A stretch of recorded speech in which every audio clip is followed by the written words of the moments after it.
na yan. dahil, dahil kung sisilang pa lang yan, napakalayo naman nila sa ginagawa ng Panginoon. Ibig sabihin, updated na rin sila. Sabi siya, amen? Dahil sila yung mga lingkod ng Panginoon at sila yung gagamitin. Unang-una, ginagamit na nga sa perfection. I believe ito yung mga follower na kung sa Gentile, ito yung mga follower na ito ni Brother Branham, follower na rin ito nung Apostle, Brother Jackson, sapagkat hindi lang naman propeta ang gagamitin, di ba? Ayan ay lagi natin minimensahe yan. Actually, ang pinakauna talaga ay apostol, bago ang propeta. Then teachers.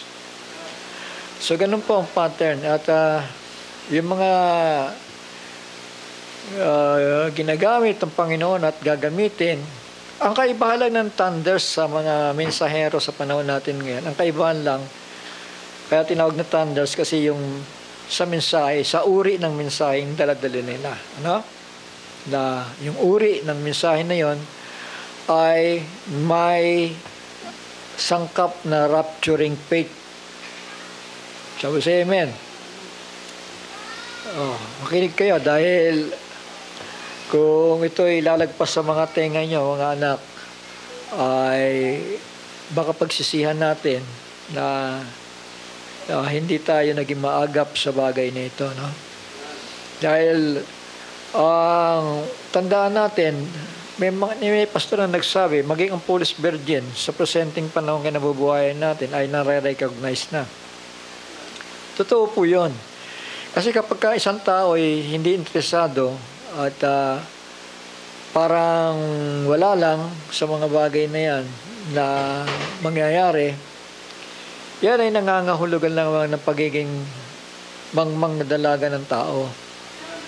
Totoo po ito sinasabi ko. At kung titignan natin ang denominational churches, ay talagang after lamang sila sa programa ng tao, so malaki rin ang tsansa na babalik sa Catholicism. Malaki ang tsansa nun. Pero yung mga maninindigan ay mananatili sa mensahe. Ang katotohanan nga niyan mas ma-recognize ang Polish Virgin kung sila ay follower ng mensahe.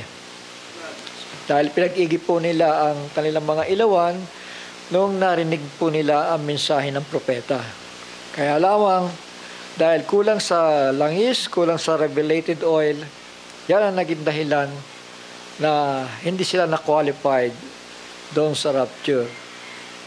Kaya nga mapapansin po natin, maski sa daigdig ng end time, na yung mga mensahe na kanilang pinagsasalo-saluhan, yung kanilang mga pinag-aaralan, ay mapapansin natin, Brother Johnson, na ito ay nagpapaulit-ulit na lamang, na wala silang nakikitang update kung ano pa ba ang gagawin ng Panginoon hanggang sumasakdalang tao. No? Kaya nga, tayo sa tinatawag na perfection message. Itong panahon natin, dinadala tayo sa kasakdalan. Depende po yun. Madadala ka sa kasakdalan kung maipapahayag sa puso mo, sa isipan mo, na ito ang ginagawa ng Panginoon sa buhay ko. Dahil kung walang epekto sa iyo ang mensahe ng kasakdalan, that will be automatically qualified ka sa Polish Virgins. Pero mapalad pa rin yan. Dahil nataguri ang birhen. Ang mahirap, yung once na nakarinig ng mensahe at pagkatapos ay i-deny, tatalikod. Maliwanag ang Biblia, no? Na nagbibigay ng unawa sa bawat mananampalataya. Pero kung ang unawa ng isang tao ay nakalihis sa banal na aklat, sigurado na rin tayo dyan na yung uri ng pananaw ng isang tao ay unbeliever. Alam niyo yan? Nakakita na ba kayo na nagbubuklat ng Biblia pero unbeliever? Niwala kayo sa sinasabi ko? Sige, buklat ng Biblia niya pero unbeliever. Bakit? Kasi lahat ng binabasa niya, hindi niya sinusunod. That will make them unbeliever. Naintindihan natin? Pero nagdarasal yan, nananalangin yan. Pero pag binasa ang Biblia, sasabihin niya, hindi totoo yan. Yun ay makakwalify lamang siya sa make believer na sinasabi ni Brother Branham.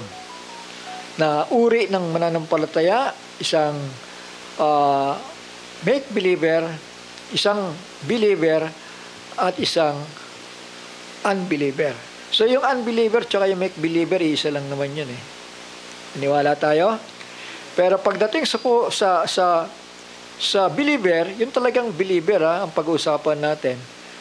Yan ay compose ng church, mga follower, compose siya ng church. Pag sinabi natin believer, sino-sino yon? Yung foolish virgins at yung wise virgins. Tama po ba?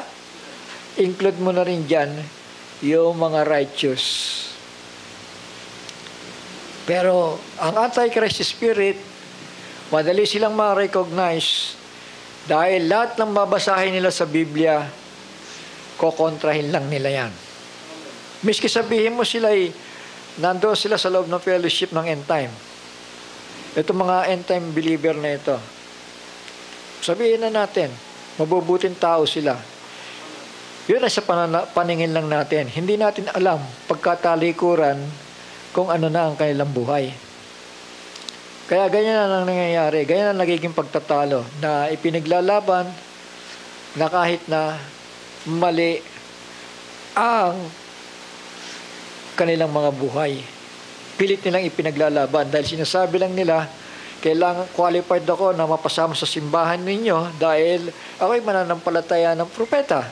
But in reality, hindi po sila totoong mananampalataya, kundi naghahasik lang ng kaguluhan, ng kalituhan para magbigay ng kanilang sariling interpretasyon sa banal na kasulatan. So, ganun na nangyayari.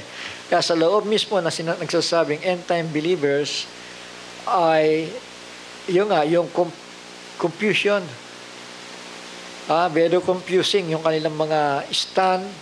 Pero para sa mananampalataya, para sa totoong mga nag-iintay sa pagparito ng Panginoon, para sa kanila, yung mga bagay na yan ay dagdag sa kanila yan ng kaunawaan. Alam nyo ba yan? Kasi kung nag-aaral sila sa maling pangangaral, tayo rin naman pinag-aaralan natin kung ano yung dapat na maitulay sa banal na kasulatan. Kung ito ay tama, kung ito ay mali, ang importante, yun ay sinasala natin. Tama? Shall we say amen? Ewan ko kung inabutan ni Brother Johnson yung huling topic kasi nawala na si Brother Johnson eh. Yung huling topic na pinag-usapan ay about the two souls. Ayan. Soul is the nature of the spirit. So, ang tao may espiritu, pero may nature siya. Yung nature na yan ay tinatawag na soul. Soul is the nature of the spirit. Kaya, pag sinabing soul is the nature of the spirit, yung soul ay pwedeng mabago yung kanyang katangian, yung kanyang pag-uugali. But yung spirit, it is the same spirit na nilikha in the image and likeness of God sa panahon ni Adam and Eve. So, maaaring hindi pa ninyo ito na kakats up, pero ang tao composed of body and soul. At siyempre, yung espiritu na nasa kanya, ano?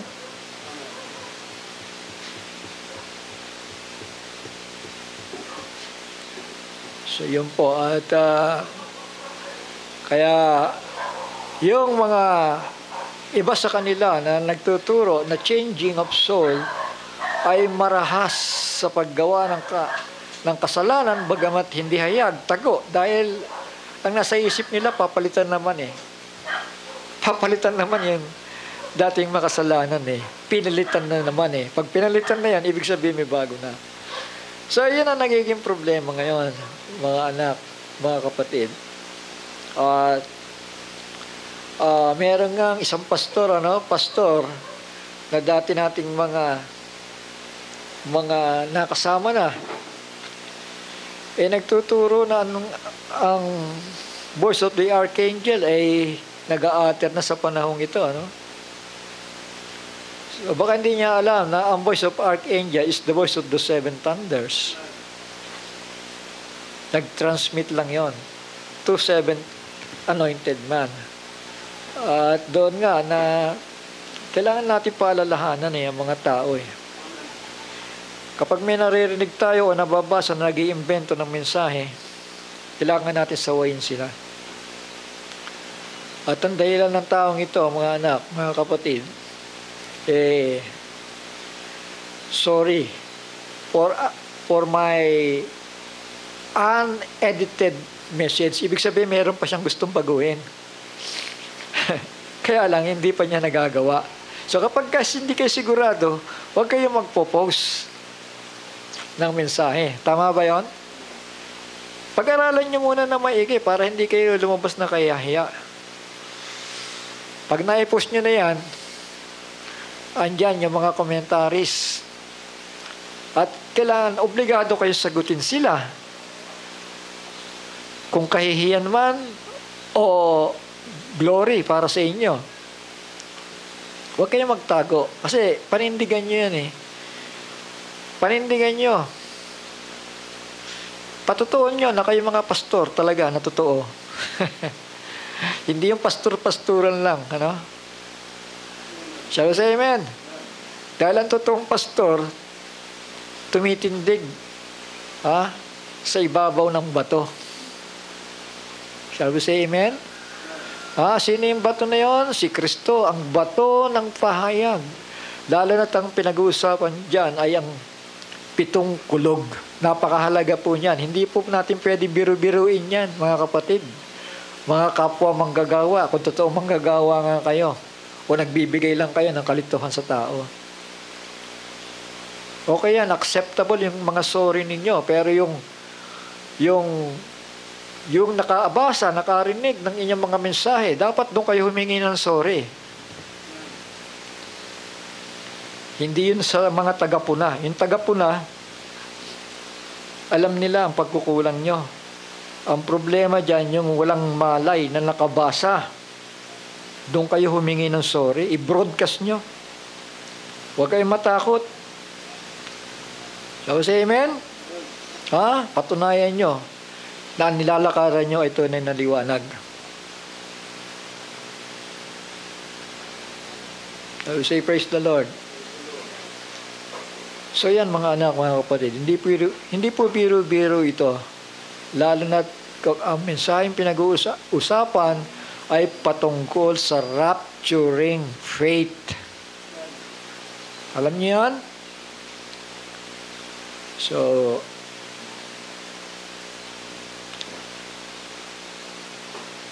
siya nga pala nais kong i-announce yung nakakilala doon kay Brother Melchor, isang kapatiran din na ilang beses din nakadalo sa gawain ito. Dahil sa mga post na yan ay nakahayag po doon na itong araw din ito. Hindi ko alam kung kahapon o ngayon ay kinuha na po, binawian na po ng buhay ng Panginoon. Sayang, sayang ang buhay, Sana ay na-enjoy pa natin ang mga mabubuting aral, ang magagandang mensahe. Kasi yun lang ang dahilan ng buhay. Ako para sa akin gusto ko pang mabuhay dahil gusto ko pang matuto sa banal na salita eh. Hindi dahil gusto ko pang mabuhay, gusto ko pang magliwaliw, hindi sa ganon. Kundi gusto ko pang matuto sa Panginoon. Ang totoo niyan, gusto ko nga magpahinga na eh. Ang inaalala ko na lang, yung mga maiiwanan. Na kailangan nila mabahagi din eh, yung mga bagay na ito eh, mga kapatid. Kaya ako, itong buhay kong ito, pinipilit ko lang talaga lumakas eh. Hindi para sa akin. Kasi kung ako lang ang tatanungin ninyo kung gusto ko pang mabuhay, sabi nga ni Pablo mas gugustuhin pa niya na maging presente sa Panginoon at absent sa laman, ano? Alam niyo ibig sabihin nun? Mas gugustuhin pa ni Pablo na siya ay mapasa Panginoon na para tapos na, di ba? Sabi siya, amen? Total, hindi naman siya nag-i-enjoy sa ibabaw ng lupa eh. Tama ba? Kapag nai-enjoy mo pa yung bagay ng lupa, there is something wrong. Tama po? Dahil kaya tayo nag-i-enjoy dito dahil sa revelasyon ng makapangyarihang Ama na nasa langit. Shall we say amen? Yung revelasyon na yun na ninanam natin. Yan. Kanina lang, ang mensahe ni Brother Johnson, patungkol yan doon sa kanyang i-encounter ng mga talagang nailihis eh. Mahirap yung masyado tayo naging panatiko sa mga ginagamit ng Panginoon Diyos dahil magkakasala tayo doon. Kailangan may sarili tayong laya, may sarili tayong pananaw, may sarili tayong pananaliksik na hindi lamang natin iniaasa ito sa mga manggagawa ng Diyos. May confirmation. Tama. Pag sinabing confirmation, sa inyo manggagaling yon. Tama ba? Hindi nanggagaling sa nagturo, kundi nanggagaling sa puso mo, sa isipan mo, na ito'y tama. Ibig sabihin, confirm. At yan, lalakad kayo, pamumuhay mo, panghawakan mo, pananampalatayanan mo, hanggang sa ang pangako ng Panginoon ay mapasa iyo. So we say, praise the Lord. So napakaraming kailangang mabuksan sa kalagitnaan natin, mga anak eh. Kaya, halos hindi ko maputol yung gusto kong sabihin, Bagamat hindi naman ito ang mensahe ko. Ito yung mensahe ni Brother Johnson na about the seventh seal na ayon sa mga taong ito ay nabuksan na raw at nahayag na raw. Subalit, wala. Shall we say amen? Hindi na ako sumasagot kasi mauubos lang ang laway ko eh. Iiral na naman yung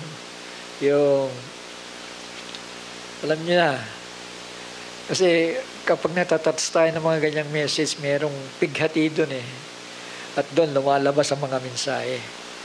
So kung hindi talaga maintindihan, ano magagawa natin? Sa dalawang bagay lang yan.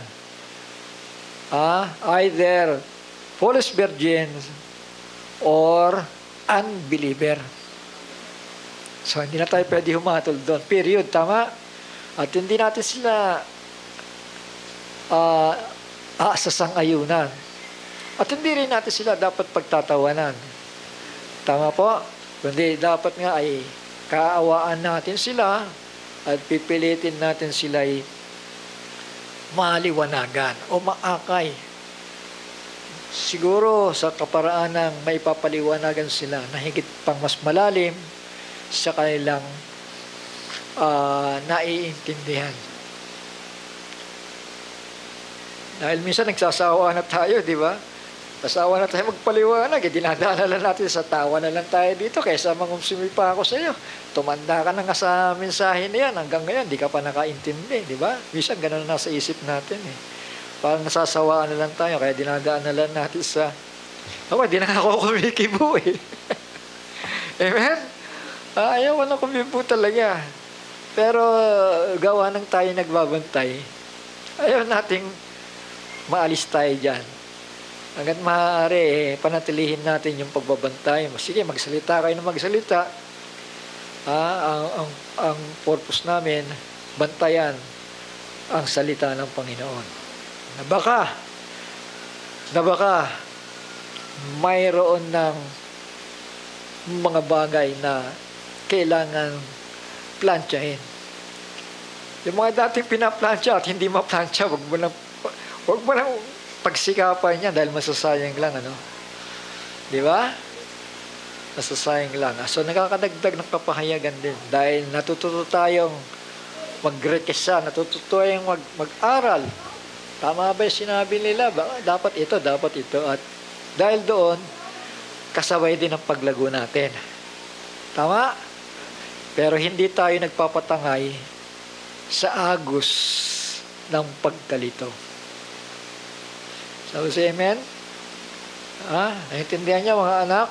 Mapapalad kayo sapagkat dumating kayo, nasa tamang mensahe na kayo. Nasa tamang direction na kayo. Naintindihan natin.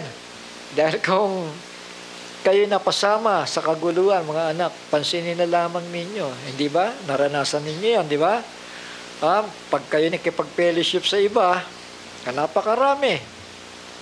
Pero bakit sila ay nagtatalo-talo at hindi magkaintindihan, di ba?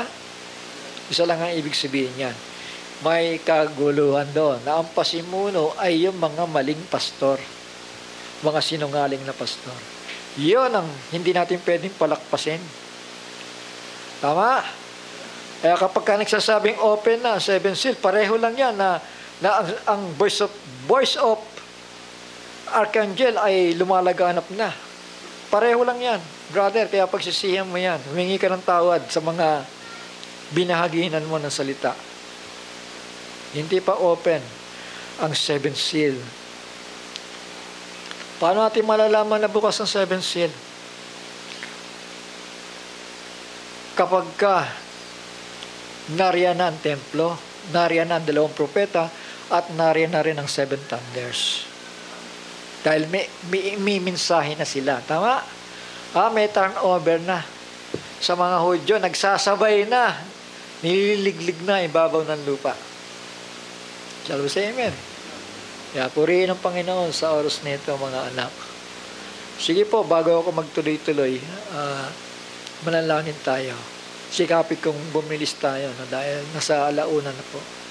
Ama namin, banal at nakapangyarihan sa lahat, minsan pang salamat sa pagkakataong ito na kami, bagamat konti sa bilang, subalit, Panginoon, ang kapahayagan na ipinagkaloob mo sa bawat isa sa amin ay kailanman ay hindi kayang mabali, Panginoon, at mapasinungalingan.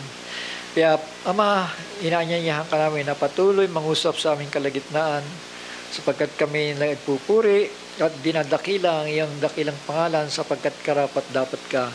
Sa aming mga buhay, kami minsan may tendency ng pagkakarapa. Subalit, ang matuwid, baka 7 beses man madapa, ikaw, Panginoon, ay magbabangon sa kanila upang magpatuloy at magtiwala sa iyong mga salita.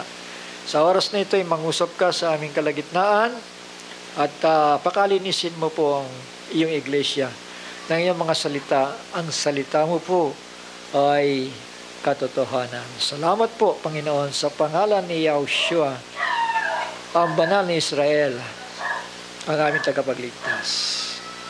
Amen. Amen. Shall we say amen?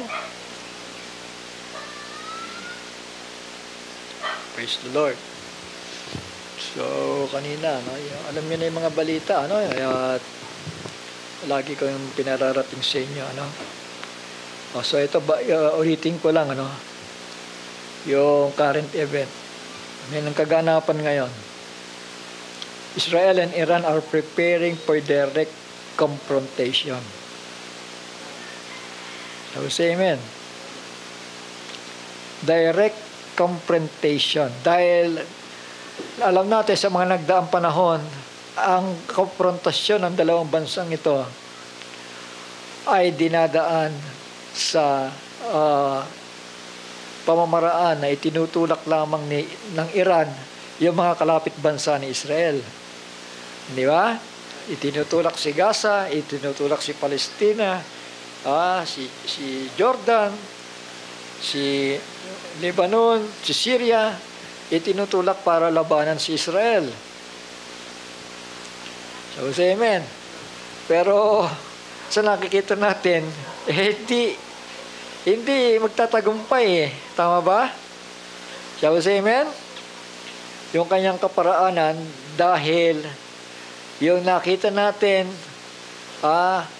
ito yung pagsalakay doon sa Gaza, sa Lebanon, mga kapatid.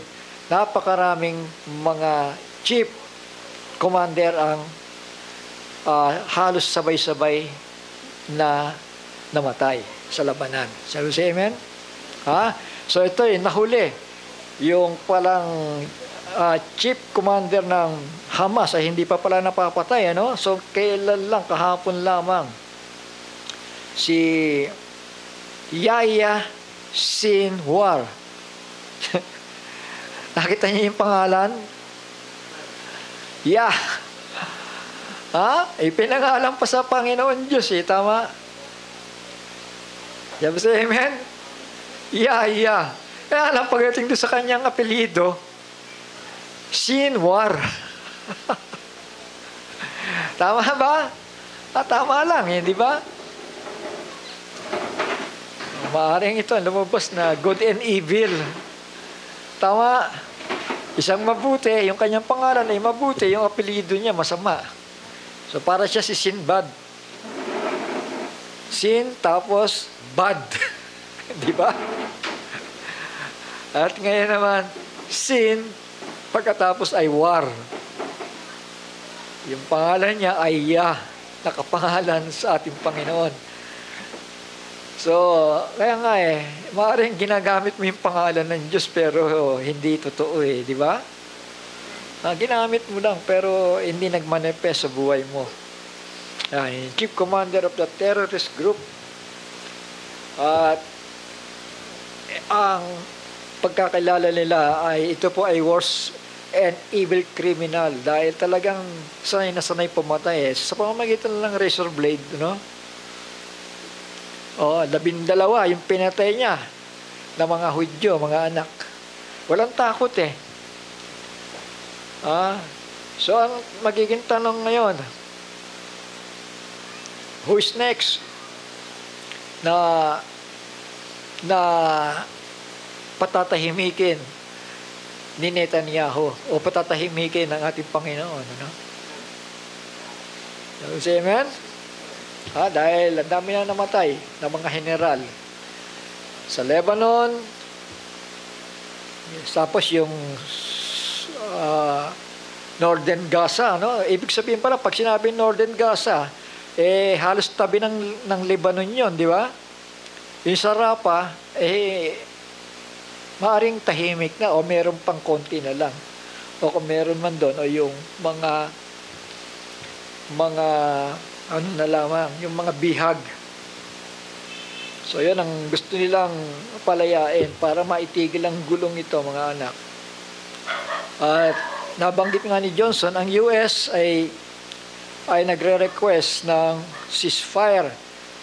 Pero kay Netanyahu, mga anak, sabi niya, ayon sa kanyang pagdedeklara, after the killing of Sinwar, chief commander of Hamas terrorists, sabi niya, it's only the beginning of the end.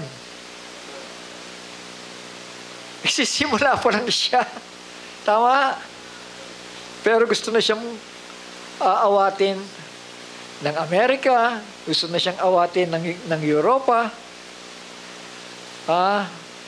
Pero sabi ni Netanyahu, it's only the beginning of the end. Na ibig sabihin nito, natupad ang hula ni Sikaria. Tama? Na ang mga gobernador ni Huda ay magiging matigas. Tama po?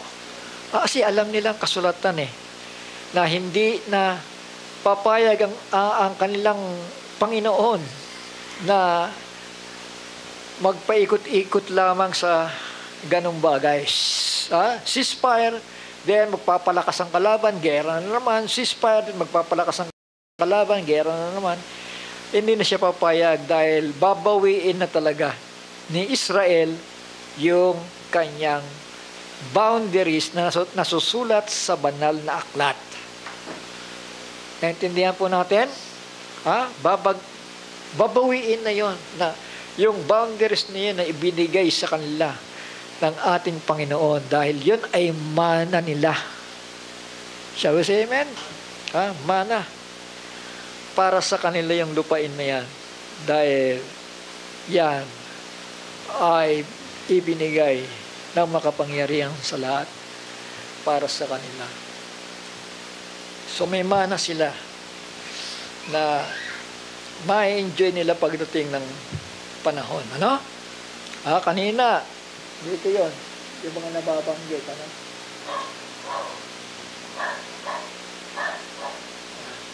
So dito tayo nabubuhay. I-restore si Israel, then ang bride naman ay ihahanda dito. Amen? Ayan, at dito tayo bababa sa beginning ng millennium age, mga anak, mga kapatid. So, ano ang pairaling dyan sa millennium age?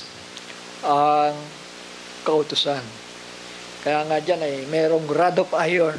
Bakit kautusan? Dahil yung mga taong nabuhay, mga anak, na pumasok dito,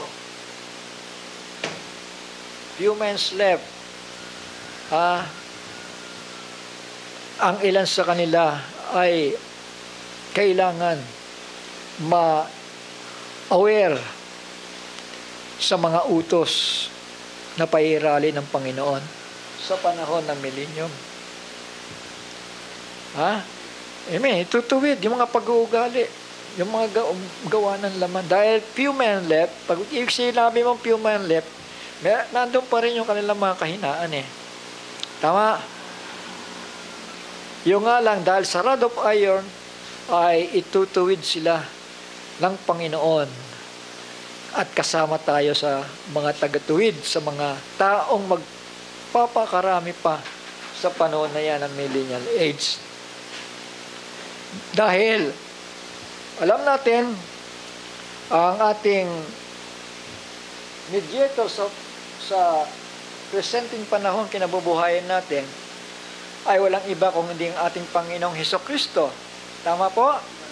At yung kanyang pagiging saserdote, nandun po siya, namamagitan sa Diyos at sa tao. Yung kanyang pagiging saserdote, ay yung kanyang pagiging high priest, is after the order of Melchizedek. Naintindihan natin? Pag sinabi mong after the order of Melchizedek, kung ano ang pinaiiral ni Melchizedek sa panahon na siya'y nabubuhay o naroroon, nagmamanifestar, yun din ang pinaiiral ng ating Panginoon sa ngayon at sa mga darating. Naintindihan niyo ibig sabihin? Hebrews chapter 7, verse 17, 21 to 24. For he testifieth, thou art a priest forever after the order of Melchizedek. Sino yung thou?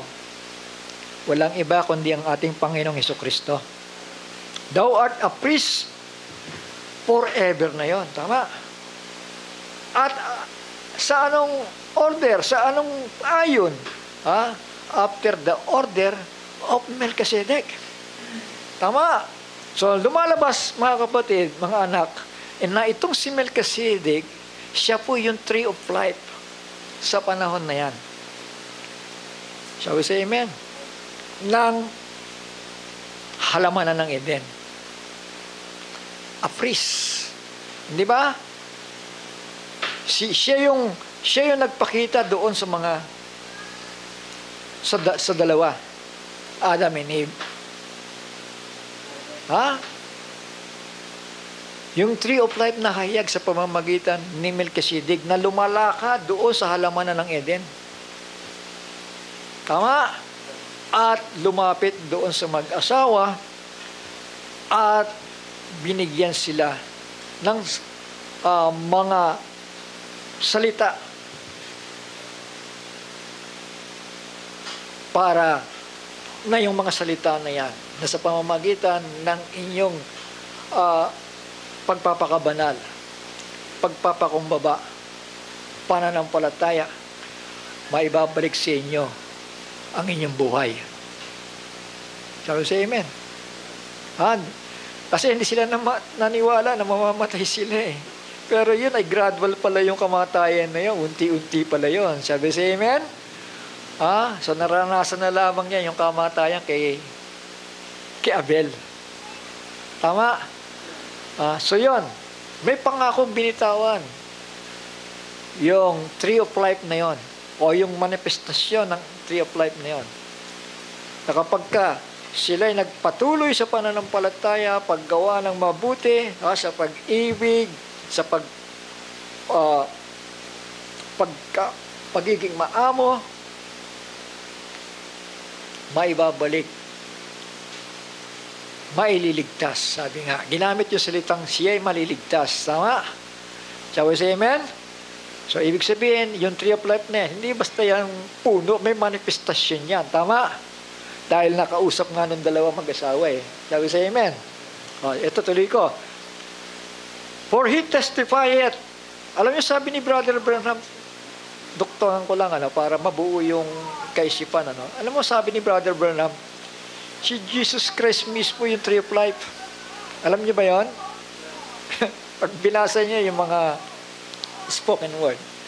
So, for he testified, thou art a priest forever. Sino yung sinasabihan? Si Kristo. Sabi ng Panginoon Diyos sa Kanya, thou art a priest forever after the order of Melchizedek. So, kung ano siya, ikaw na ngayon. Tama? Shall we say amen? Nasan si Melchizedek? Bumalik na sa Ama. Ibig sabihin, Espiritu ng Diyos yun na pansamantalang nag-anyo na tao. Amen? Dahil sa Kanya na nagmamanifest yung image and likeness of God kay Kristo na. Tama po? Shall we say amen? Kaya kung hahanapin mo si Melchizedek, kay Kristo na nagmamanifest. Tama po? Dahil yung Melchizedek, siya yung tree of life, which is the God Himself, at nagmamanifestar sa tao. Sana maintindihan natin, Sabi dito, for those priests, pag sinabing for those priests, ito'y tumutukoy na sa mga pari ni Israel, were made without an oath. So, walang sumpa. But this, with an oath by Him that said unto Him, so yung God, may pangako kanino? Sa kanyang bugtong na anak. The Lord swear and will not repent. Thou art a priest forever after the order of Melchizedek. Ibig sabihin, ikaw na ngayon. Shall we say amen? Ang magiging pare, ang magiging mediator, ang magiging attorney, ayon sa pagkasisirdote ni Melchizedek. Si Melchizedek minsan nag-appear ito kay Abraham. Tama? Shall we say amen? Dahil may manifestasyon talaga ang Panginoon Diyos sa lumang tipan. Shall we say amen? Nagmamanifest siya sa pamagitan ng anghel na sumundo doon tinawag ni Abraham, my Lord. Tama? Ay yung anghel na sumundo doon sa pamilya ni Lot sa Sodom and Gomorrah. So yan, may manifestasyon. At ngayon si Kristo, mga kapatid, na siya ang manifestasyon ng punong kahoy ng buhay. At sabi dito, anong sumpa ng Panginoon Diyos? The Lord swear and will not repent, thou art a priest forever after the order of Melchizedek. Pareho sila. Tama? Nabasa niyo ba chapter 7 ng Hebreo? Without a father, without a mother, without beginning of days, without end of life. Yung mga ganong katangian yan, iisipin lang natin, isa lang ang meron nun eh. Tama? Ang Panginoon Diyos lang ang meron nun. Kaya lang, dahil nga itong salitang manifestasyon, ito yung ginagamit natin para makilala natin ang Panginoon Diyos. Kasi kung walang manifestasyon, hindi natin siya makikilala. Tama? Hindi siya mahahayag. Kaya nahayag siya kay Melchizedek, then afterward, nahayag na siya. Ito na yung buong plano. Nahayag na siya kanino? Sa ating Panginoong Hesukristo. Sabi dito, but this man, because he continued ever, had an unchangeable priesthood. Mga kapatid, hindi na pong magbabago yung pagiging pari niya after the order of Melchizedek. So, anong point? Ang pinupoint natin dito, mga anak, tandaan po natin, ito yung nais kong ipahayag sa inyo ngayon eh. Dahil, ano ba ang naging kalagayan o pagkaunawa o pagkakilala ni Abraham kay Melchizedek? Mga kapatid, alam natin yung mga samsam ng ikasampung bahagi ay ibinalik o ibinigay ni Abraham kay Melchizedek. Shall we say amen? Ngayon, kung unchangeable priesthood, ang pagka-priesthood ni Melchizedek, at ngayon naisalin kay Kristo, yun kasi magiging tanong natin mananampalataya ngayon. Dahil may mga magaganda tayong pinaplano dito sa ating gawain. Yung pagsasaayos ng lahat ng mga bagay. So alam natin, nagsimula tayo sa zero, nagsimula tayo sa isang gitara, at patuloy ang ating paglilingkod sa Panginoon. At nandito na yung mga iba pang mga kagamitan na mga dumagdag. Ngayon, itong mga bagay nito, lilipas lahat yan eh. Ibig sabihin, nagkakaroon ng panibago o pagdadagdag ng mga bagay sa simbahan. So, ang point dito, na kailangan meron tayong pang-ayuda sa mga bagay na yan. Bilang mga mananampalataya. Basahin ko muna yung mga apat na tanong dito. May apat na tanong ako dito para mabuo sa kaisipan natin kung ano yung nais kong iparating sa kalagitnaan natin ngayon. Unang tanong, ang tithing ba at offering ay pinaiiral pa rin hanggang sa ngayon o hindi na? Unang tanong, di ba? Mamaya natin sasagutin yon. Actually, nasagot na kasi kung imagine ninyo yung priesthood ni Melchizedek. Pangalawang tanong, paano at saan ba dapat ginagamit ang handog at ikapo?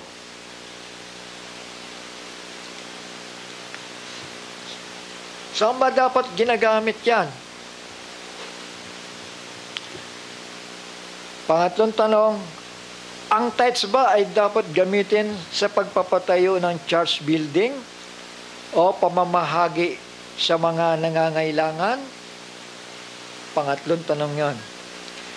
Tanong, pang-apat, paano ba ang tamang paggamit ng pera ng body of Christ?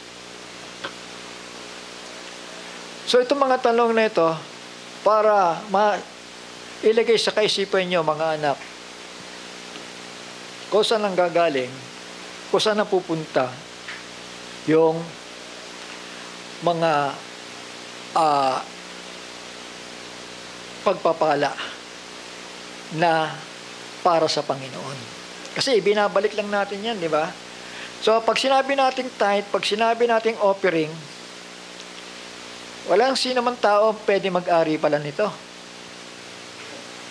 Tama? Kundi ito'y ibinibigay kasi sa Panginoon di ba? Shall we say amen? Basahin nga natin Malakay. Malakay 3:10.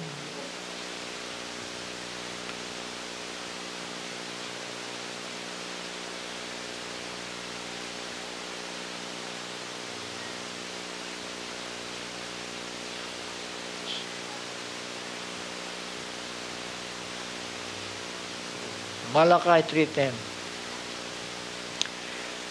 Dalhin ninyo ang buong ikasampung bahagi sa kamalig upang magkaroon ng pagkain sa aking bahay. Sino nag-uutos nito? Ang Panginoon Diyos di ba? Pagkain dahil sa kanyang bahay. Ibig sabihin, merong pakakainin doon. Merong dapat bumahagi nung salapi na yun ng Panginoon Diyos. Upang magkaroon ng pagkain sa aking bahay, at subukan ninyo ako ngayon sa bagay na ito, sabi ng Panginoon ng mga hukbo, kung hindi ko bubuksan sa inyo ang mga dungawan sa langit at ihulog ko sa inyo ang isang pagpapala na walang sapat na silid kalalagyan. So, ibig sabihin, humihingi siya ng ikasambung bahagi at may kalakip na pangako. Tama? Sabi sa amen? Ano yun? Yung sobra-sobrang pagpapala na walang sapat na silid kalalagyan. Kasi pag sinabi natin hindi na dapat pairalin yan, ang pagiging priesthood pala ni Kristo ay hindi ayon sa priesthood ni Melchizedek. Ganun lalabas yun. Tama? Sabi sa amen? Kasi ang pagka-priesthood niya is after the order of Melchizedek, na kahit wala pang kautusan, yun na ang gustong pairalin ng ating Panginoon Diyos. At yan ay nagsimula sa pamamagitan ni Melchizedek na si Amang Abraham mismo ay nagbigay, naging halimbawa siya ng ikasampung bahagi doon. At kabilang doon sa ikasampung bahagi na yon, tandaan ninyo, hindi lang si Abraham ang nagbigay doon. Pati yung mga anak ni Abraham, pati ang mga Levita, kasama doon. I will say amen?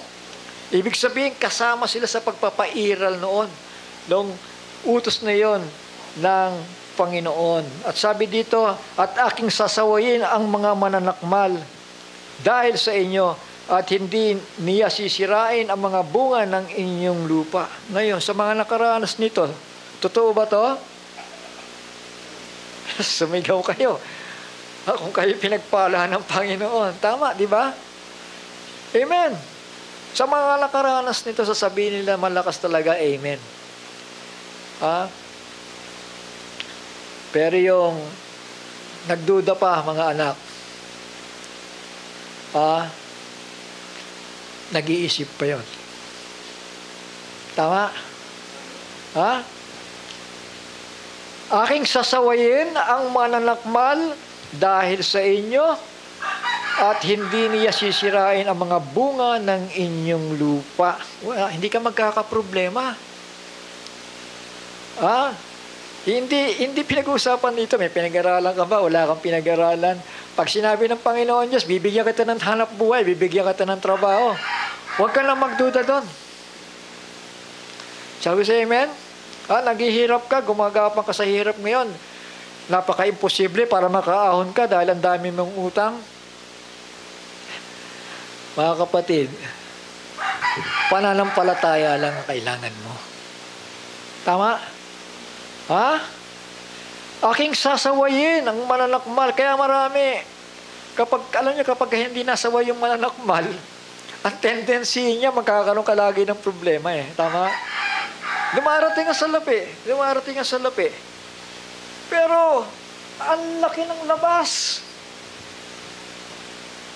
Tama? Bakit nangyari yan?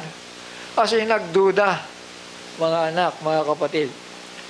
Pero ang sabi ng Panginoon, malinaw na malinaw ito, aking sasawayin ang mananakmal dahil sa inyo. Yung mananakmal, yung maninira yon. At hindi niya sisirain ang mga bunga ng inyong lupa o yung mga hanap buhay. Laging blessing yun eh.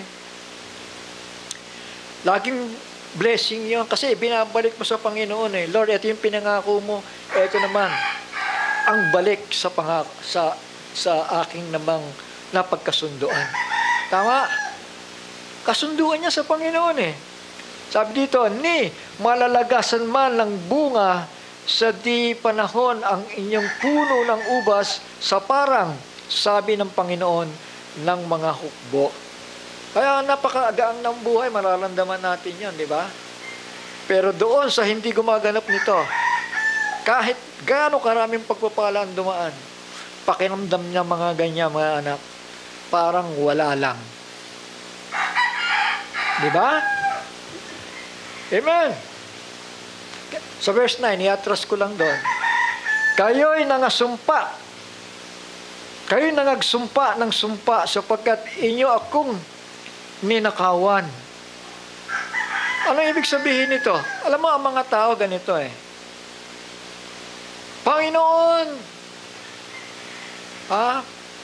pagpalain mo ako at tutulong ako sa gawain mo. Di ba? Yan ang sumpa ng tao, di ba?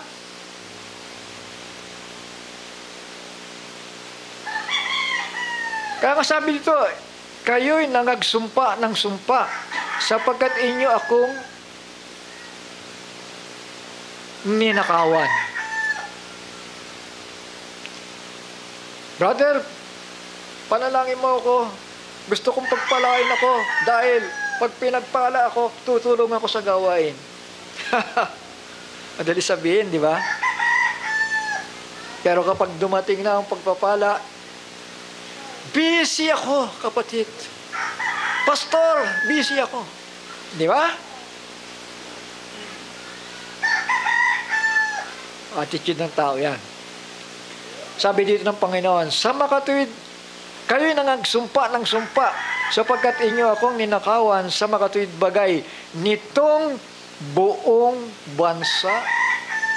So, alam niyo, sa panahon ni Malakay, padilim na eh. Alam niyo yung mga alay at handog doon? Mga pilay, mga may sakit. Yung inaalay na susunugin doon, mga pilay may sakit. Yung mga hindi karapat-dapat na ihandog eh. Yun ang nagiging handog eh. Kaya, nagalit ang Panginoon. Kaya nga nagtatanong siya dito, sa verse 8, ninanakawan baga ng tao ang Diyos? Tanong ng Panginoon yun. Napaka-imposibleng nakawan sa paningin natin, di ba? Pero saan nga ba ninakawan ng Diyos? Gayon man ninakawan ninyo ako. Ngunit, inyong sinasabi, sa ano ka namin ninakawan? Sa mga ikasampung bahagi at sa mga handog. So, yun ang sagot ng Panginoon. Ikasampung bahagi at mga handog. Dahil hindi naman para sa atin yan eh. Hindi rin sa pastor yan. Dapat malaman ninyo, mamaya papaliwanag ko sa inyo kung bakit hindi sa pastor yan. Sa Diyos pa rin yan. Na masasabi lamang sa mga manggagawa ng Diyos dahil ginagamit nila yan through their authority para anong purpose? para maipangaral ang salita. Shall we say amen? Hindi naman pwedeng ang pastor, ang ebanghelista, sasakay ng jeep, sasabihin niya, bads ako wala akong bayad kasi evangelist ako ako'y pastor Huwag mo na kami singilin. At hindi rin pwedeng pupunta ka doon sa fast food, nagugutom ka na. Hindi mo pwede sabihin, bads ako. Bads kami kakain kami. Kasi ako'y pastor, ako'y ebanghelista. Hindi naman pwedeng ganon, di ba? O kung ikaw ay may sasakyan, hindi naman pwedeng hindi ka magkagasolina. Tama? So, ganon yun mga anak. Mga kapatid, na kung pipilayin mo yan, baka yung mga ngaral nandun sa sulok. May kausap. Isang tao, ngayong araw, isang tao. Sa susunod na araw, yun pa rin ang kausap niya.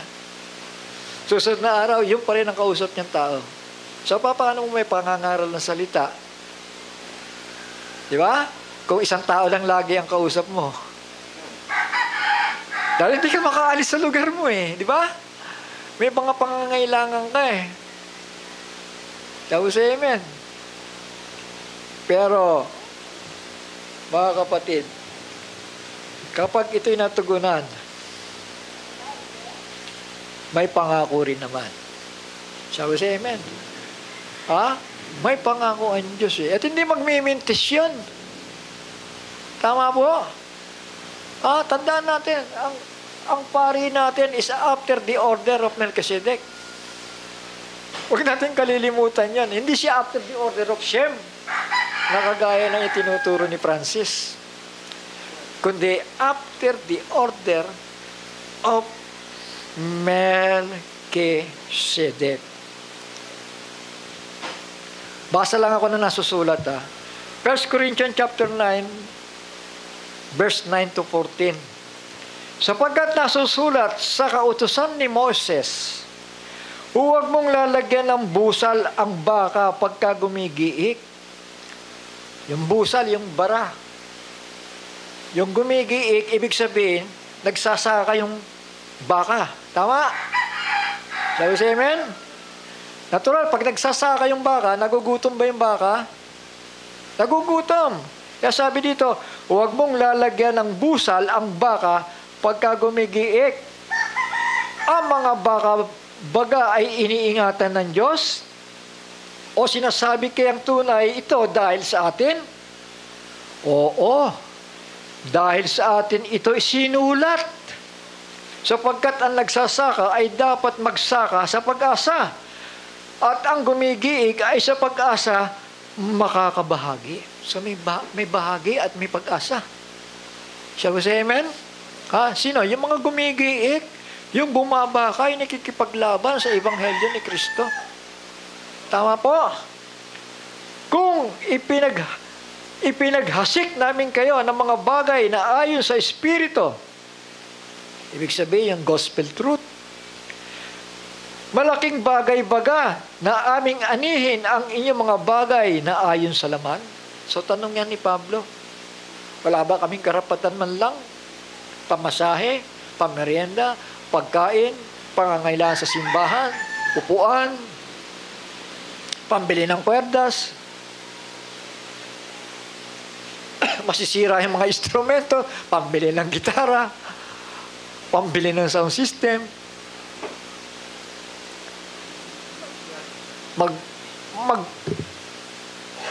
mga bagay na dapat ayusin sa simbahan para wala ng tulo-tulo. Yung itama ang mga pundasyon, itama ang lugar para hindi na tayo maging sagabal pa sa iba. Hindi ba? Ayaw natin yun na pupuri tayo, sumisigaw tayo dito. Yung iba nagagalit sa atin kasi ang iingay ninyo. Di ba? Amen. Kailangan meron tayong privacy rin na masasabi. At hindi natin magagawa yan kung wala ang pagpapala ni Melchizedek. Tama? Pag hindi, dumalo yung pagpapala na yon. Kung pinag-asik namin kayo ng mga bagay na ayon sa Espiritu, yung pangangaral ng salita ng Diyos, yung kaligtasan, yung kapahayagan, yung revelasyon, alam nyo para sa akin, kasi kaya revelasyon ang hiningi ko sa Panginoon, binigay naman niya eh. Hindi ako humingi kasi sa Panginoon na Panginoon, payamanin mo ako. Hindi ako humingi ng ganun eh. Ewan ko pa kung bakit nakalimutan ko. Kasi para sa akin, napakahalaga na makaunawa sa salita ng Diyos eh. Pero naibigay ba ang revelasyon na ibigay eh? Ngayon pilitin natin, dahil napakayaman niya, sabi niya, mayaman siya. Pilitin natin na ibigay niya yung pangangailangan naman ng simbahan. Tama? Tayo, yung pagkain natin, nandyan lang naman, sobra-sobra nga, siksik-liglig umaapaw. Naniwala ba kayo doon? Paano ko nasabi yan? Hindi pa pag kumain kayo dyan, kinabukasan, ang daming natira, saan mo dadalhin yan? Itatapon. Tama. Siya sa amen. Ibig sabihin, umaapaw.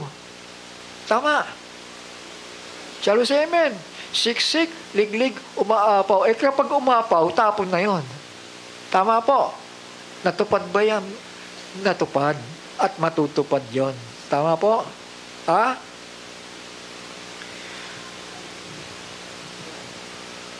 Kung ang iba ay mayroon sa inyong matuwid, hindi baga, lalo pa kami, gayunmay, hindi namin ginamit ang matuwid nito, kundi aming tinitiis ang lahat ng mga bagay upang huwag kaming makahadlang sa Ebanghelyo ni Kristo. So, kung titignan niyo yun, mga kapatid, hindi naman ibig sabihin na wala na. Hindi na tayo kailangan magbigay dahil nagtitiis nga itong si Pablo eh.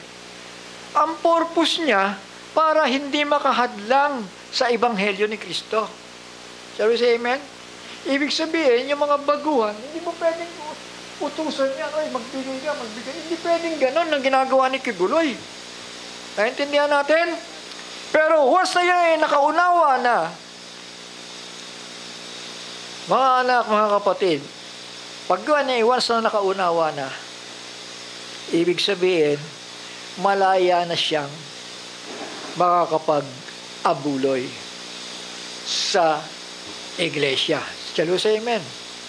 Malaya na siya. Kaya lang sinasabi ni Pablo dito, baka makahadlang, ibig sabihin, mga baguhan pa ito. Tama po. O kung ito may walang kakayanan, hindi mo naman pinipilit magbigay yung walang kakayanan. Tama ba? Shall we say amen? Kaya nga dito ay kusang loob. At kapag nagkusang loob tayo, dapat biblical. Shall we say amen? Hindi yung pastor lagi nagagalit eh. Magbigay kayo, magbigay. Hindi po ganon. Kusang loob kayong gagawa dahil may revelasyon kayo. Tama? Kaya ako pinangangaral ito para pilitin kayo, hindi po. Dahil alam ko na ito'y ginagawa ng ilan sa inyo.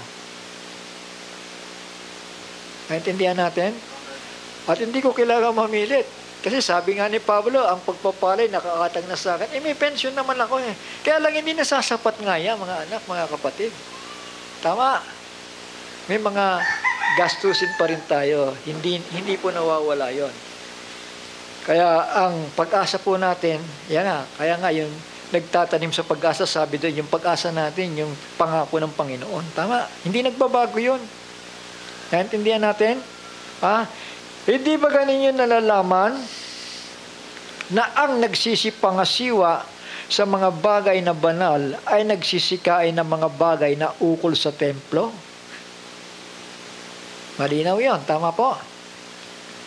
At ang mga nagsisipaglingkod sa dambana ay mga kabahagi ng dambana. Ibig sabihin yan, yung mga manggagawa ng Diyos, mga kabahagi yon.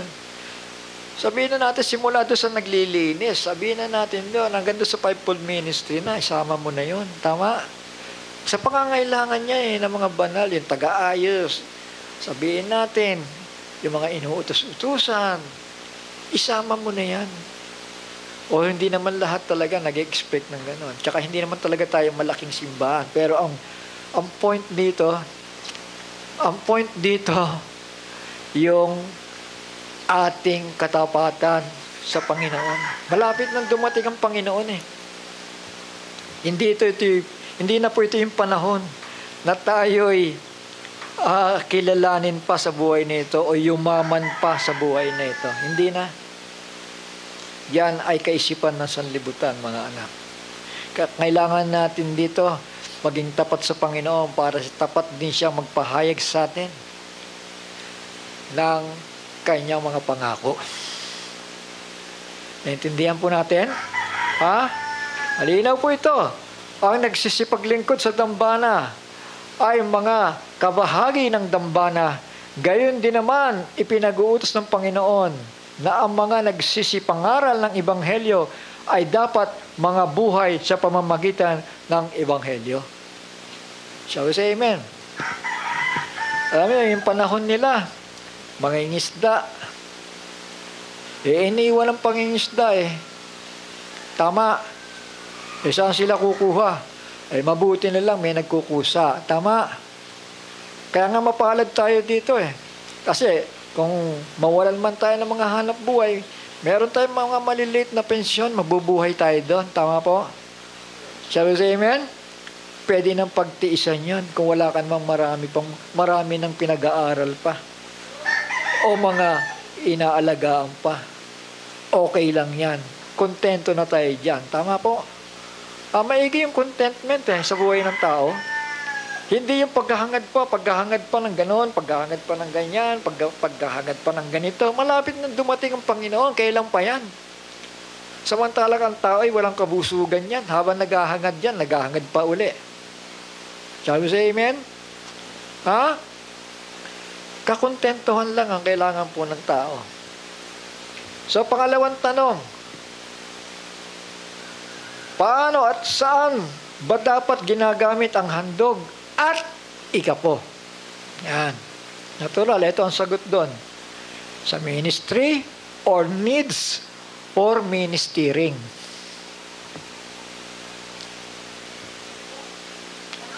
Hindi kasama po dito yung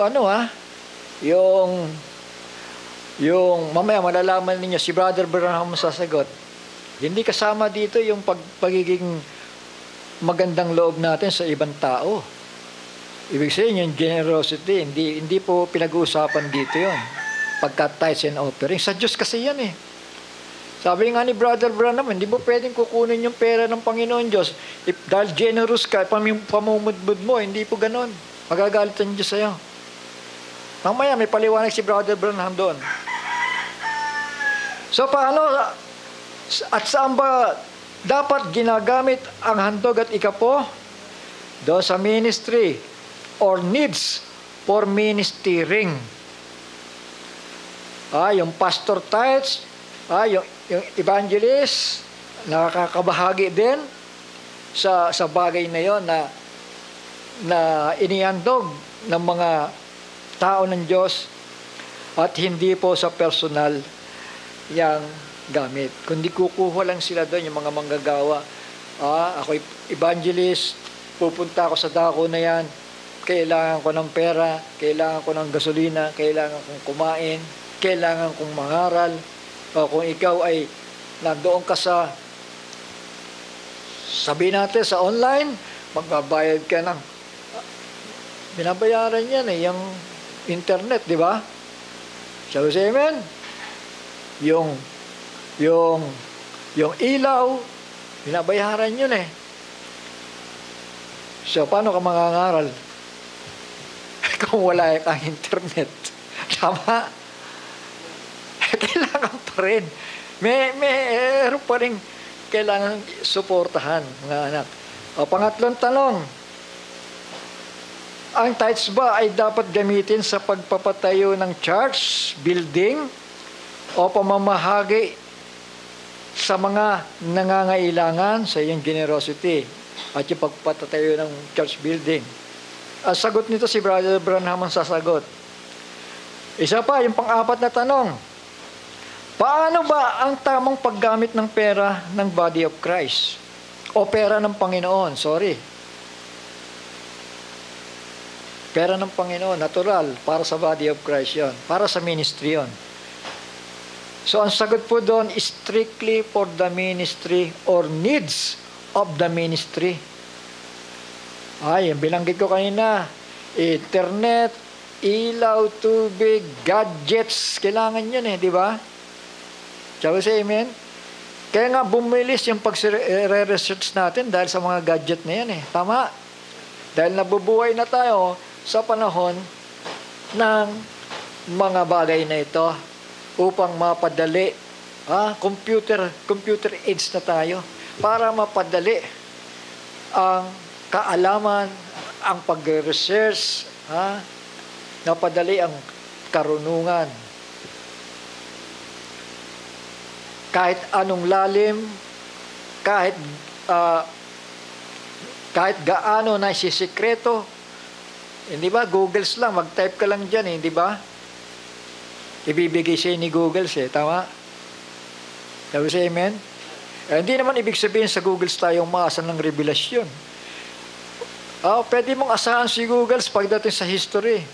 Pwede mong asahan si Googles sa mga information na alam mong totoo, paniwalaan mo yan. Pero pagdating sa revelasyon, si Google walang alam yan. Sangayon ba kayo? Iba ang revelasyon na dapat natin pagpasalamat. Kung nagliwanag ang Biblia, ipagpasalamat natin yan, mga anak. Kung tayo malayo sa confusion, malayo sa kaguluhan, malayo sa pagtatalo, malayo tayo sa mga bulag na pananampalataya, abay, magpasalamat na tayo. Magbalik na tayo ng pasasalamat sa Panginoon. Mga anak, mga kapatid, nakailang gadget na tayo. Itong ginagamit ko na ito, ilang beses na nasira ito, pangatlo na. Pero sinisikap ko pa rin ma-restore kasi mayroon naka-install dito na napakahalaga para sa atin na magagamit sa ministry. So, pasira na rin siya. May mga guhit na. So, darating ang panahon, masisira ito. Meron rin ako nabiling isa. Hindi na tayo kailangan gumastos pa sa mga bagay na yan. Ang kailangan lang, yan.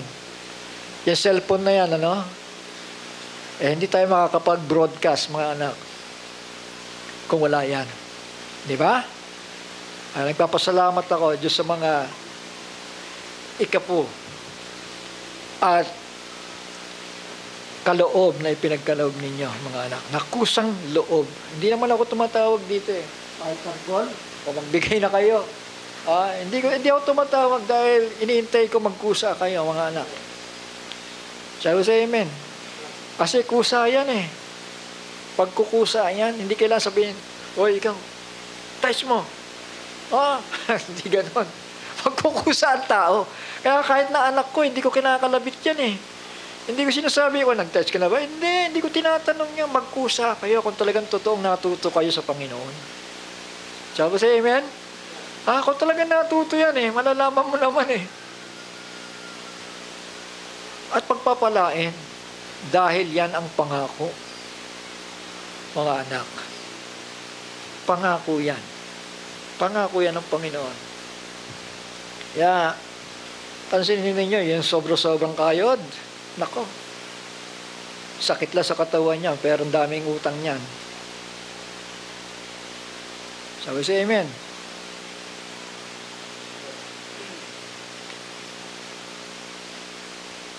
Hindi lang utang, sakit, karamdaman. Sabi sa amen.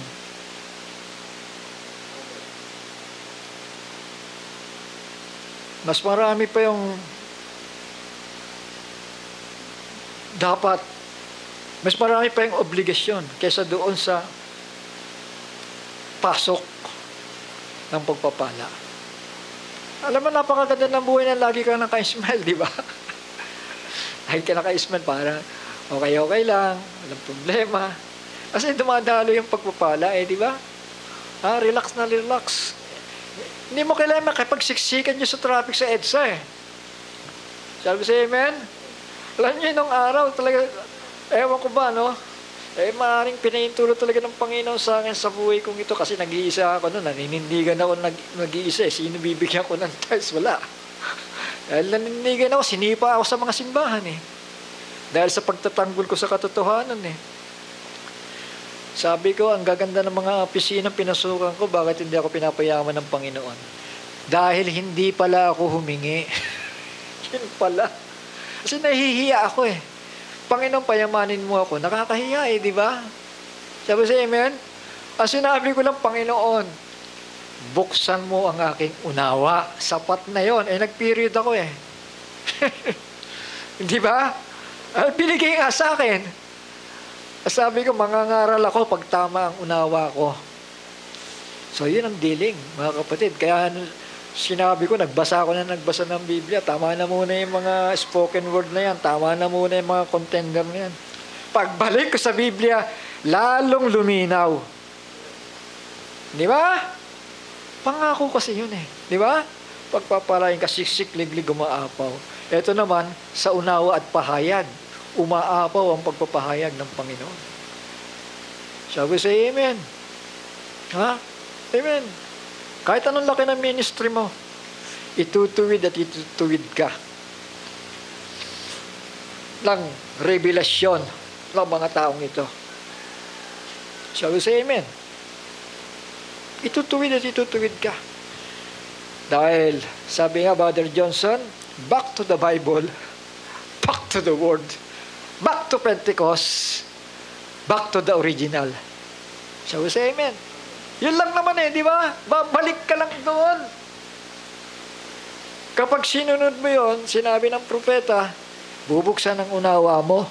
Hindi yung tumanda na kayo dyan Nakamatay na nga yung iba Patuloy pa rin nagpaikot-ikot Alam niyo yung mga bata naghahabulan na ganyan, paikot-ikot na ganyan. Hindi matapos Mga issue after issue, paulit-ulit lang taon-taon yung pa rin. Samantalang ang totoong revelation umakyat na, Brother Johnson. Hindi ba? Sumampa na. Lumawak na, nagliwanag na ang Biblia.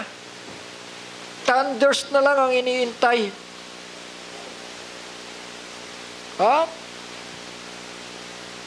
Unwritten revelation. Kaya yung iba nangalihis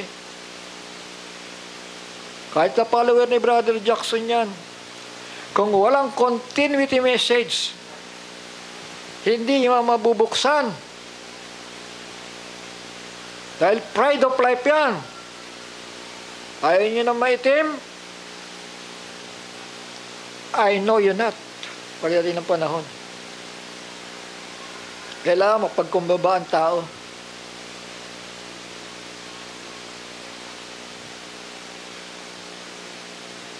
Dito po sa Question and Answers 1961 October 15 ang tanong ni Brother Bandram, would it be wrong to use the tithes on church building funds? Mali ba yun? Sabi niya. Yun ang tanong niya. Ito sagot. Well, now here's a touchy little thing for the church. No. Sagot niya, no.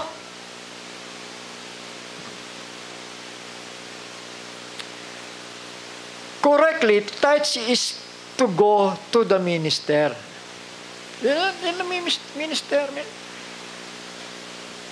Mamamasahe, lalakad ka, pamasahe mo, panggasolina mo, kakain ka, hayo. Yun, doon pupunta. That's right. In the Bible, they had a box. They'd set at the door in the Old Testament when the building, period.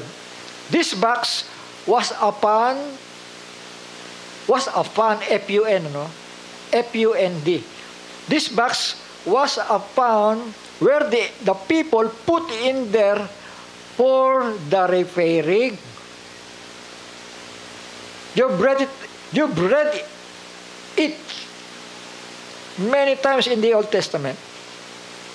They keep up the building and things like that.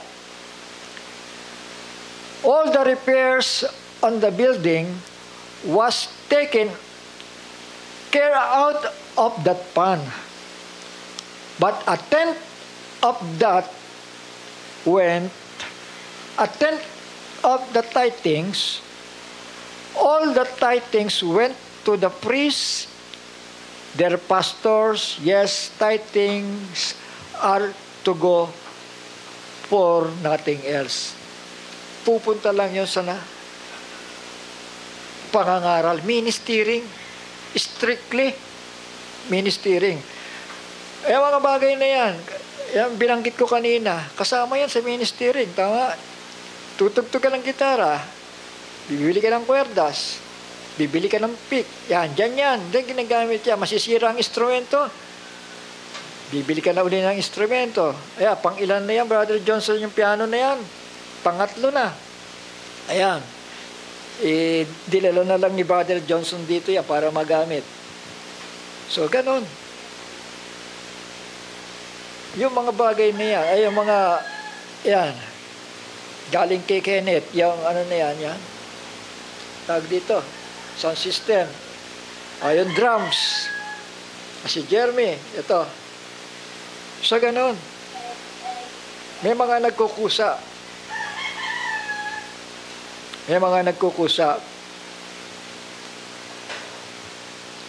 Salamat sa mga nagkukusa, no? Tuloy natin. Sa 177, I know people take their tithes and give them to a widow woman. So meron siyang halimbawa sa Biblia, no? Sabi niya, I know people take tithes and gave them to a widow woman. Ayun, binigyan yung pulubi. Halimbawa, pulubi, widow. Sabi niya, that's wrong. If you got anything to give the widow woman, give her, but don't give her God's money. That's not yours. In the first place, that's God's. Pera na nga Diyos na nga naman yun, di ba? Sabi sa amen? Tapos may naawa ka dyan. Bibigay mo yung pera ng Diyos, mali pala yun. Sa ministry yan eh. Tama. Ituloy ko. 178. If you sent me downtown, if you sent me downtown to get a loaf of bread, inutusan mo ako, bibili ako ng tinapay, and you give me 25 cents to get the loaf of bread, and I met somebody on the street wanted it, something else, and I'd give him the 25 cents. See? May binigay niya. Ano ba? Ako inutusan. Inutusan ka ng Diyos. Halimbawa, binigyan ka ng Panginoon 25 cents, tinapay. Pupunta ka doon. Imbis na bibili mo ng tinapay, dahil naawa ka, pinimigay mo. Mali nga yun. Tama. Dapat, kung inutusan ka bumili ng tinapay, bumili ka ng tinapay. Tama. Pag uwi mo, may dala kang tinapay. Hindi yung inutusan ka bumili ng tinapay, naawa ka sa tao, pinamigay mo lang. Mali pala yun.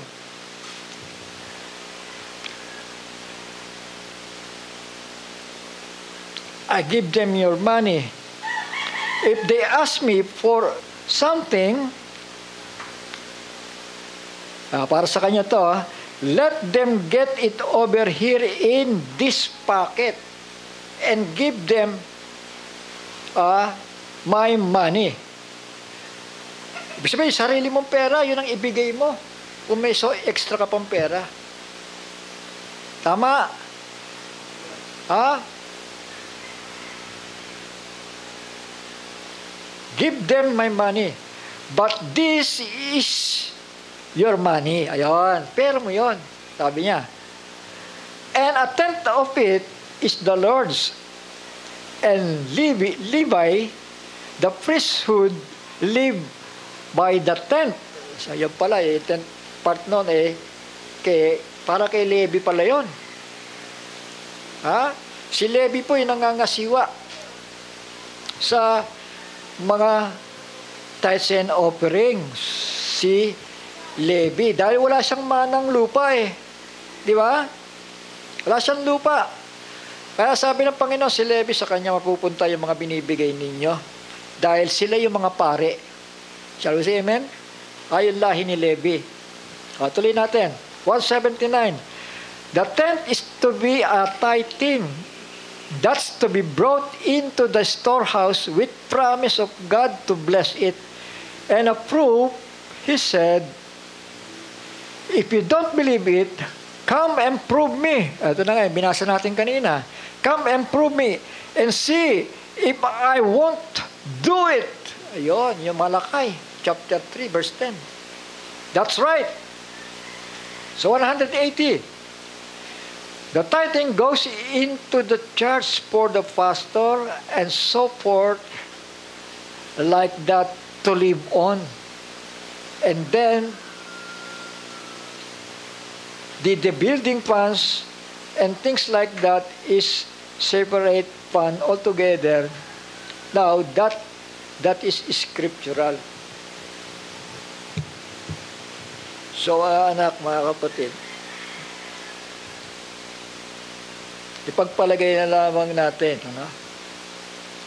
dahil tayo pioneering pa rin tayo nagsisimula pa rin, pagpalagay na lang natin na wala talagang mapagkukunan dahil nag-ikapo na nga yung mga tao, di ba? Pwede natin kunin sa ikapo yan. Tama po? Pwede natin kunin sa ikapo. O pwede tayong mag-donate kung kinakailangan. Dahil gano'n ang nangyayari. Napakaraming dapat basahin, na yung mga kasangkapan, mga gamit para sa templo, galing niya sa iba-ibang tao, na nag-donate po do silver, gold, kung ano-ano pa, yung kanilang mga services para maitayo ang templo. At alam niyo ba, mga kapatid, si David ay tinawag na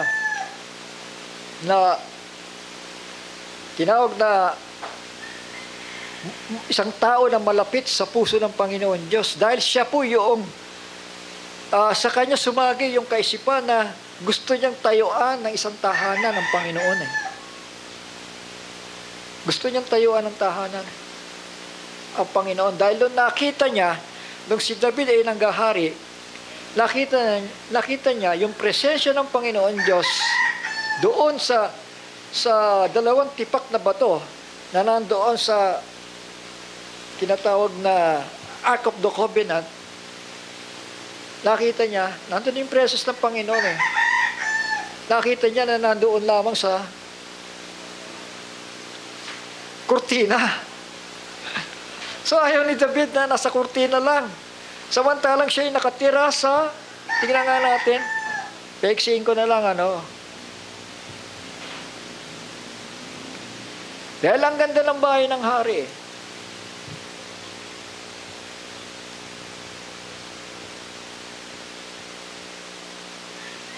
Sabi dito, 1 Chronicles chapter 17 verse 1, at nangyari nang si David ay tumahan sa kanyang bahay, may bahay na sinabi ni David kay Nathan na propeta, narito ako'y tumatahan sa isang bahay na sedro. Ayan yung sedro, yung cedar ng Lebanon. Ba, ganda? Yung nagagandahang puno doon ng cedar. Ngunit ang kaban ng tipan ng Panginoon ay sa ilalim ng mga kubong, curtains sa English. So ano nangyari? Nagpa-meeting siya. Chronicles chapter 28 verse 1, simulan natin. At pinulog ni David ang lahat na prinsipe sa Israel. Ang mga prinsipe ng mga lipi at ang punong kawal, mga pulutong na nagsisipaglingkod sa hari ayon sa halinhinan. At ang mga punong kawal ng dadaanin at ang mga katiwala sa lahat ng tinatangkilik at pag-aari ng hari at ang kanyang mga anak na kasama ng mga pinuno at ng mga makapangyarihang lalaki. Lahat na makapangyarihang lalaking matapang sa Jerusalem. So, nagkaroon ng meeting. Lamang kagayo tumayo si David na hari sa kanyang mga paa at nagsabi, dinggin ninyo ako, mga kapatid ko, at bayang ko, sagalang akin na sa aking puso ang pagtatayo ng isang bahay na pahingahan. Ang kaban ng tipan ng Panginoon at upang tungtungan ng mga paa ng ating Diyos at ako'y humanda sa pagtatayo. Maganda, di ba? Maganda yung sa loobin ni David. Maganda yung laman ng kanyang puso. Na bagaman yung dalawang tipak na bato na yon, nakikita niya na dapat may maganda rin kinalalagyan. Yon, nagplano siya na gawan ito ng bahay. Doon nagsimula ang pagtatayo ng First Temple. Sabi si Amen? At alam natin, ang templo ay isang lugar, isang banal na dako na kung saan ang mga Hudyo, maging ang mga Gentiles ay sumasamba sa Panginoon, sa Israel. Sabi si Amen? Ha? So, ganun kahalaga ang isang lugar na pinagkakatipunan ng mga banal ng Diyos. Sabi si Amen? Kaya nga si David napamahal sa Panginoon dahil nga sa kanyang layunin na ito, mga anak. So, dapat ganun din tayo. Na dapat pagmalasakitan din natin na huwag tayong masiyahan sa ganito sitwasyon na pagkatingala mo, andyan yung mga tulo. Kailangan din natin na mailagay ang bahay ng Diyos. Bagamat ito'y pampisikal lamang, mga kapatid, mailagay sa tama, maiayos. Kung yung mga ibang simbahan ay yan ang kanila sinisikap, mga anak, mga kapatid, gaano pa kaya tayo?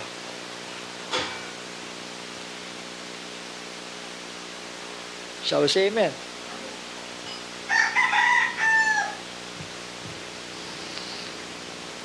Gaano pa kaya tayo?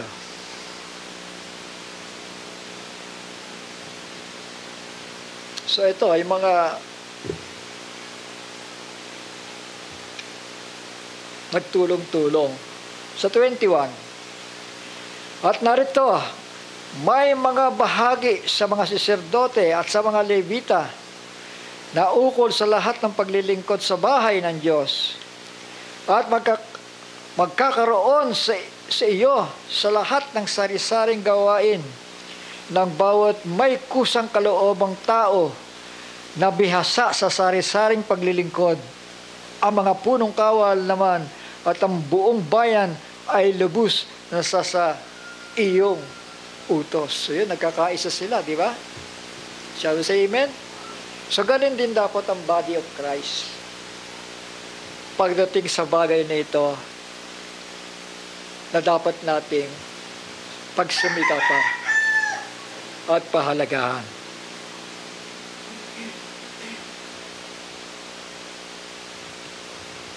Amen.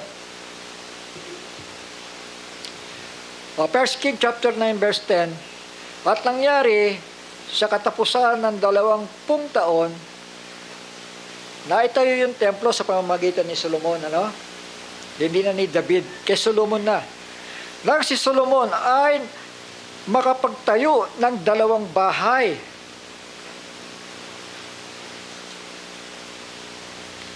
Ng bahay ng Panginoon at ng bahay ng hari. So, 2. Amen. So, yon. Pero ang mahalaga doon ay yung bahay ng Panginoon. Shall we say amen? Na masabi nating may privacy naman. Huwag naman sabihin yung bahay ng Panginoon, bakit ang daming kalat dito? Malinis lang pag-araw ng pagsamba. Ayaw ng Panginoon ng ganon. Di ba? Sabi nga ng Biblia, my house is called a house of prayer. Tama. And you make it a den of thieves. So yung mga nagninegosyo, ginawa nilang pagkakaperahan yung bahay ng Diyos. Bawal po yun. Yung bahay ng Diyos, ginagamit lang yon para may mananalangin, may magsasanay, mag-aawit, mayroong at iba pang bagay, may bisita, may presentation tayo.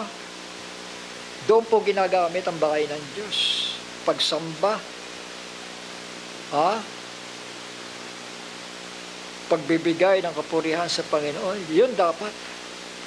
Alam nyo, ang end time, mahigpit dyan, baka hindi nyo nalalaman. Alam nyo ba yun? Itong end time movement na follower ni Brother Branham, mahigpit sa bagay na ito. Pinapahintulot lang natin dahil para sa akin, pioneering naman ito. At wala naman talaga tayong taga-support dito. Sarili lang natin, sinusuportahan natin. Tama? Kasama natin ang Panginoon. So alam niyo naman yan Miski nagsisimula tayo, hinihila-hila ko kayo kung saan tayo makarating. Walang ibang pinanggagalingan yan. Kundi sa sarili kong bulsa yon, mga anak, mga kapatid. Dapat makita natin yan, malaman natin yan. At kailangan tayo manindigan sa pananampalataya. At hihintay mo pa na may tutulong sa'yo kung may magagawa ka naman, di ba? Ito, tama na to. Ito lang yung kaya natin At mali rin pala yung pinamamanimos natin yung pera ng Panginoon Diyos. Kasi dyan din tayo nagkamali nung araw May mga tithes nga ako, pero binibigay natin doon sa mga matatanda na minsan nadadatnan mo hindi tamang pinagdadalhan ng salapi. Doon nagagalit ang Panginoon.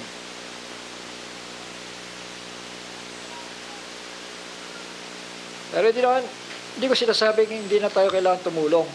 Kaya nga sabi ni Brother Branham, kapag tutulong ka, sarili mong pera gamitin mo. Shall we say amen? Huwag mo ipahawak sa kanila yung test, pera ng Diyos yan.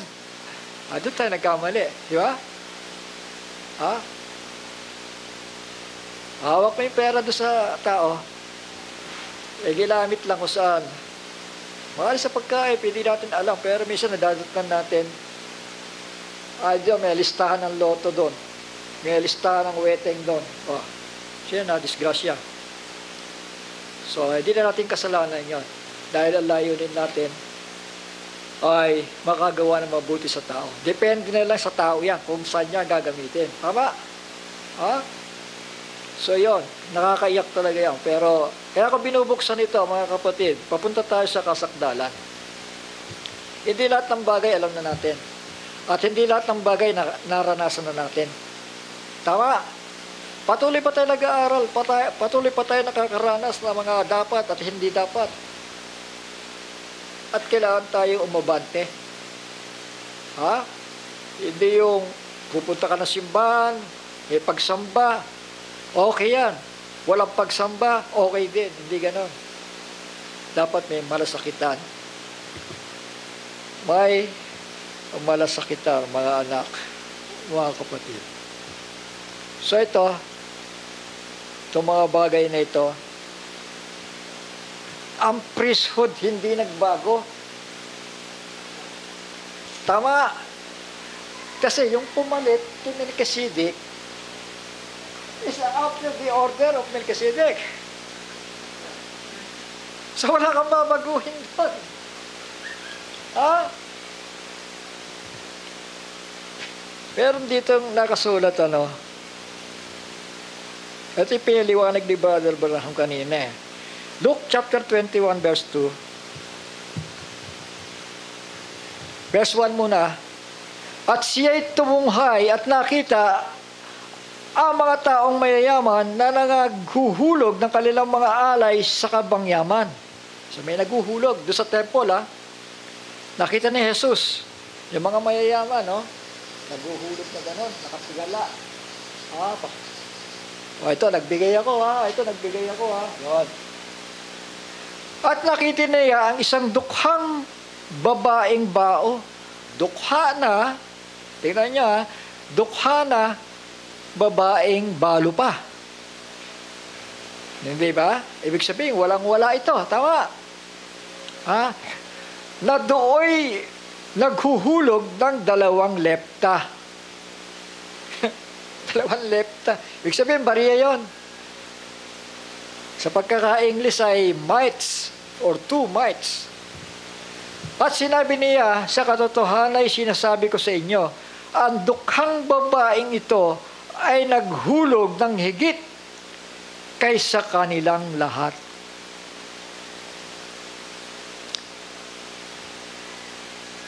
Sapagkat ang lahat ng mga yaon ay nangaghulog sa mga alay nang sa kanila'y labis. Dadapot siya sa kaniyang kasalatan ay inihulog ang buong kanyang ikabubuhay na nasa kanya. Di ba? Ano sabi? Dukha, balo pa. May barya-barya siya. Hindi niya sinabi, Panginoon, ano ko lang to, alam mo naman ang buhay namin, walang-wala na talaga. Hindi. Tapos, amen? Anong ginawa niya? Nagbigay pa rin. Ngayon, mga kapatid, puro dahilan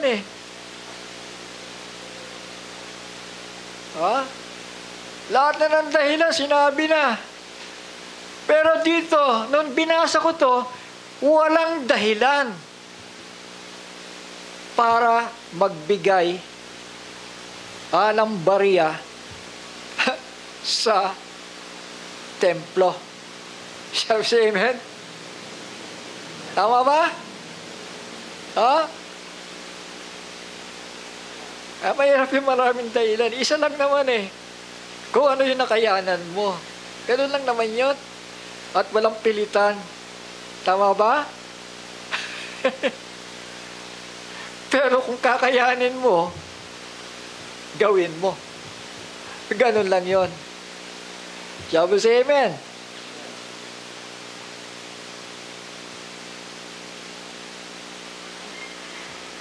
So yun, mga anak, mga kapatid.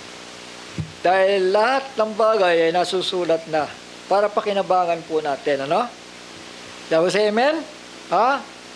Mula sa pagkasanggol, ay inyong nalalaman ang mga banal na kasulatan na makapagpapadulong sa iyo sa ikaliligtas sa pamamagitan ng pananampalataya kay Kristo Jesus. Ang lahat ng mga kasulatan na kinasihan ng Diyos ay mapapakinabangan din naman sa pagtuturo, pagsansala, pagsaway sa ikatututo ng nasa katwiran. Kung ikaw ay nababuhay sa katwiran, sa ikalalago ito. Sabi sa amen. Sa ikatututo. At alam nyo, yung mga Hudyo sa panahon na yan, nang itinatayo ang templo, tuwan-tuwa sila. Galak na galak sila. Dahil wala nang makikialam sa kanila eh. Ayaw nila na may mga tao doon. Oh. Pinag-usap-usapan sila dahil sa kaingayan nila. Yung second temple, nagkaroon ng problema eh. Kaya sila ginugulo doon. So ngayon, paano ka nabubulabog? Tugtugan dito, tugtugan doon, ingay dito, ingay doon, sabong dito, sabong doon. Gusto nyo ba ng ganon? Nagpapatotoo ka ng ganyan, mamaya, ang lakas ng ingay, mga kapatid. So, gusto ba natin yan? Hanggang maaari, mga anak, mga kapatid, ay may pag-asenso sa body of Christ. Dahil, unang-unang, malapit na dumating ang Panginoon eh. Tama? Sabi si Amen? Handiyan na yung mga palatandaan eh. Maglingkod na lang tayo. Abot ng ating kakayahan, kalakasan, pagmamalasakitan. Si David nagmalasakit sa Panginoon. Bagamat mayaman ang Diyos eh, pero nagmalasakit siya eh. Kaya lalo siya napamahal sa Panginoon eh. Nakita niya ang ganda ng bahay ng hari. Bakit yung Panginoon ay walang bahay? Tapos sa kortina lang. Kaya doon nagsimulan gawin ang templo. Hindi ba maganda? Sabi siya, amen? Sana magkaroon tayo ng ganong puso na katulad kay David. Na hindi laging nakapokus tayo sa pansariling kapakanan. So, say amen. Ibigay naman natin yung kung ano ang nararapat sa Panginoon Diyos. Dahil may pangako po yun. Hindi po tayo mabibigo. Shall we say amen? Meron nga ang dahil sinasabi lalabas, wala. Pero pag bumili, pag nag-shopping, 100,000 ang halaga ang ginagastos. So, paano kung maniniwala ng wala yan, di ba? Lagi mo maririnig, wala. Pag nag-shopping, 100,000. Mga kapatid, ganyan tayo mag-ugali, no? Sana wala dito nun. Tama? Magmalasakitan. Pagmalasakitan ang gawain ng Diyos. At malapit na po siya dumating. At tayo po'y ipagkatiwala ang lahat ng bagay sa Kanya. Sige po, tayo manalangin sandali. Ama namin banal at makapangyarihan sa lahat. Minsan pa kami